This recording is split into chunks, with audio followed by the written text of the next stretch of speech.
Hello students. देखिए, बहुत ही आसान सा एग्जांपल है और बहुत ज्यादा इंपॉर्टेंट भी है। अगर आप सीबीएसई बोर्ड के प्रीवियस ईयर क्वेश्चन पेपर को उठाकर देखेंगे तो आपको ये 2024 या 2025 में किसी एक एग्जाम के क्वेश्चन पेपर में आपको क्वेश्चन जरूर देखने को मिल जाएगा। ठीक है, चलिए करेंगे class 10th mathematics chapter number 7 triangles example number 3।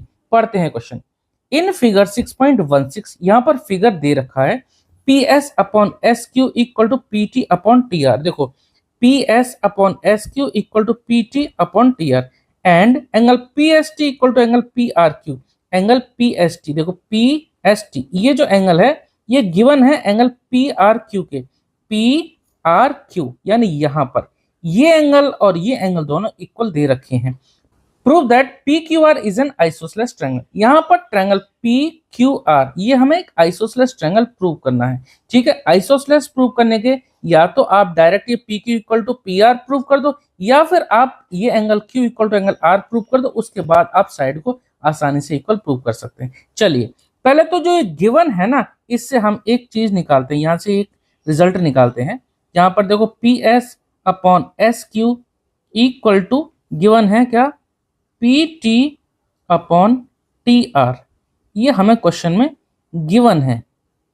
इस एक्सप्रेशन को देखकर आपको कन्वर्स ऑफ बीपीटी याद आ रही है। देखो, P S upon S Q equal to P T upon T R. यहां पर ये रेशियो इक्वल दे रखे हैं तो हम यहां पर कन्वर्स ऑफ बीपीटी लगा सकते हैं। Therefore by converse of BPT, अगर आपने कन्वर्स ऑफ बीपीटी या बीपीटी थ्योरम नहीं कंप्लीट किए हैं तो आप जरूर कर लें, बहुत इंपॉर्टेंट है। दोनों ही थ्योरम का लिंक आपको डिस्क्रिप्शन बॉक्स में मिल जाएगा। इस चैप्टर की प्लेलिस्ट आपको वहां मिल जाएगी डिस्क्रिप्शन बॉक्स में।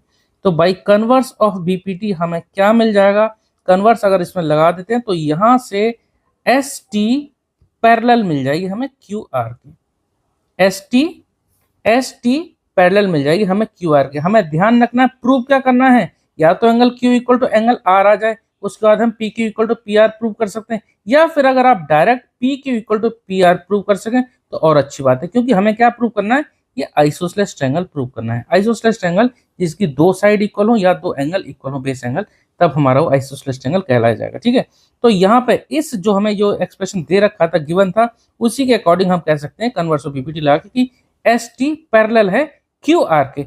अब देखिए, जब एस टी क्यू आर के पैरेलल है तब यहां पर हम ये भी तो कह सकते हैं, ये जो एंगल है पी एस टी, इसको हम एंगल क्यू के भी तो इक्वल दिखा सकते हैं। क्यों भाई, देखो ये लाइन और ये लाइन जब पैरेलल है तो दोनों पैरेलल लाइन की जो ऊपर वाला जो एंगल होता है ट्रांसवर्सल के सेम साइड में, ये ट्रांसवर्सल है तो इस लाइन के ऊपर ये एंगल और इस लाइन के ऊपर ये एंगल, ये दोनों आपस में क्या होंगे, इक्वल होंगे।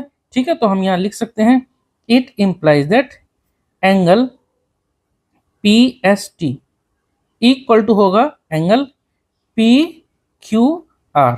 रीजन क्या आप लिखेंगे वो जरूर आपको ध्यान रखना है, क्या, करस्पॉन्डिंग एंगल। क्या होते हैं ये, corresponding angles. Corresponding angles, corresponding angles are equal. ठीक है, ये बात आपको समझ में आ गई। और इसको हम नाम दे देते हैं इक्वेशन फर्स्ट। ठीक है, या जगह नहीं है तो नीचे हमने यहाँ लिख दी। एक तो ये आ गया भाई angle P S T equal to angle P Q R, और एक हमें गिवन है, क्या गिवन है, देखो angle P S T equal to angle P R Q.